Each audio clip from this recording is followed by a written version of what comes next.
Hi, my name is Arib Khwaja. We are Group B38 from McMaster University. Our course is Electromagnetics 2FH3. Our course instructor is Mohammed Bakr. Our topic is about metamaterials, and I will be talking about the theory behind metamaterials. Hi, my name is Murtaza, and I'll be talking about the potential uses of metamaterials. Hi, my name is Artem, and I'll be talking about the uses in the industry of metamaterials. Hi, my name is Faris Yusuf, and I will be talking about the advantages and disadvantages of metamaterials. Ever wish you could just disappear and not be seen by anyone? Well, now you can! Researchers in Japan have developed a cloak that can make the wearer transparent, and they did it with metamaterials. The IEEE Digital Library defines metamaterials as artificial materials with unusual electromagnetic properties that are not found in naturally occurring materials. How do they get these properties, you ask? Well, electromagnetic waves are governed by Maxwell's equations, which show that these waves contain both electric and magnetic fields.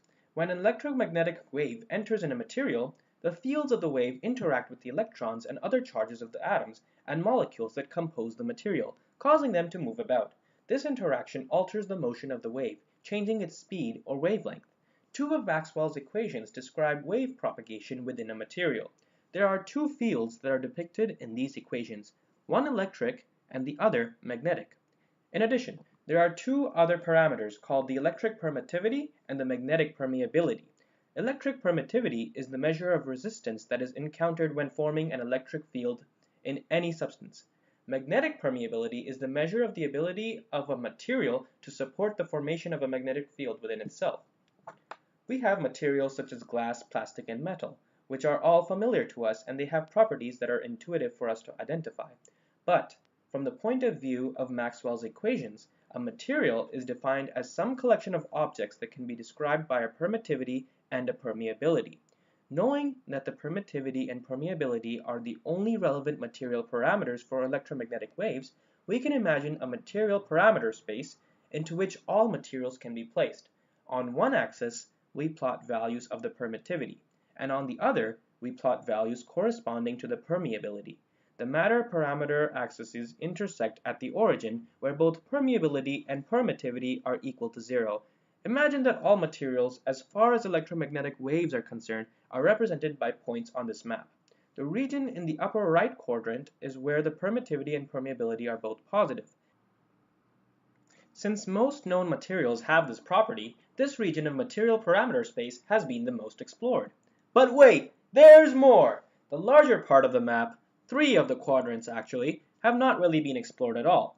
This is because materials are not easily available in these regions. In fact, materials that lie in the 3rd quadrant, where the permittivity and permeability are both less than 0, do not appear in nature anywhere.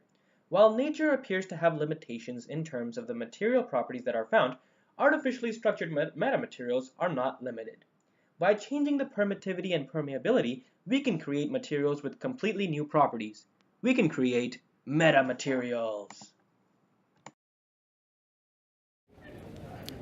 Materials are unique in the sense that they can exhibit properties that are not found in nature, and so we decide what properties materials can have by playing with its molecular structures, and thus we create new and more specialized materials used for a whole variety of functions. One such metamaterial is called aerogel. It's the lightest and lowest density solid material on the planet. Even with its low density, the material can hold up to 4,000 times its weight. It can also provide up to 39 times more insulation than the best fiberglass insulation. Because of how light this material is and how well it insulates heat and cold, it could be used for insulating spacecrafts and could be used to build bases on the moon and other planets with extreme temperatures. Another very popular metamaterial is called carbon nanotubes.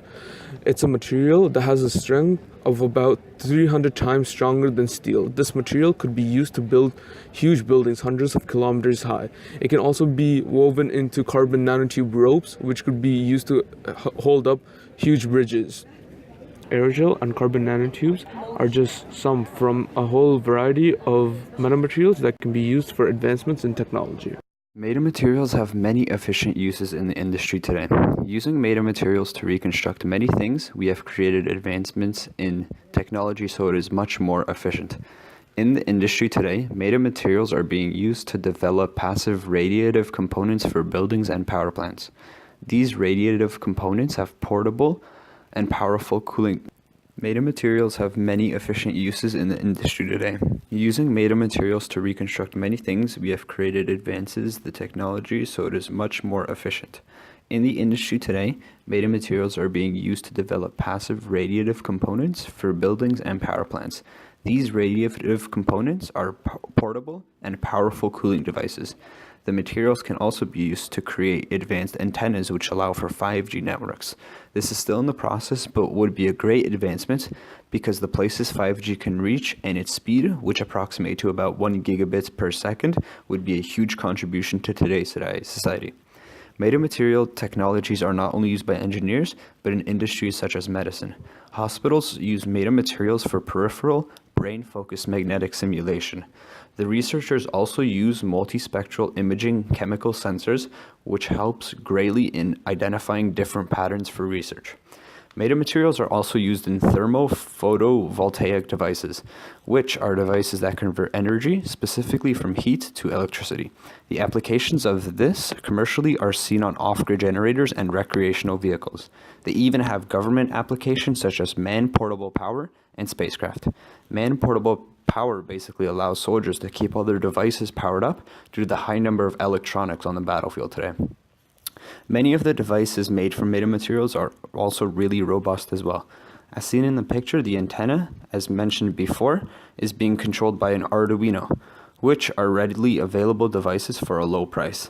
This just shows how easily it can be integrated to the many devices that exist today. With metamaterials, it comes with its own advantages and disadvantages. Some advantages are, it exhibits properties not found in nature, like most elements out there, which makes it more unique. It can absorb or emit light with extremely high efficiency. It has the ability to take electromagnetic waves, such as visible light, microwaves, or infrared light, and bend them around objects. It's capable of redirecting waves, such as sound and ocean waves. And lastly, its biggest advantage and what makes it most interesting is the concept of invisibility, which will bring a very interesting point at the end of this video, so stay tuned. As well as most things, something can be an advantage and disadvantage at the same time. So those are, it works for a limited range of wavelengths, it's lossy, which makes it require a lot of power, its shape cannot be changed during operation, so essentially it's at a relatively fixed position from where it's designed, and it's difficult to create in larger quantities because they are tiny structures fabricated with high precision.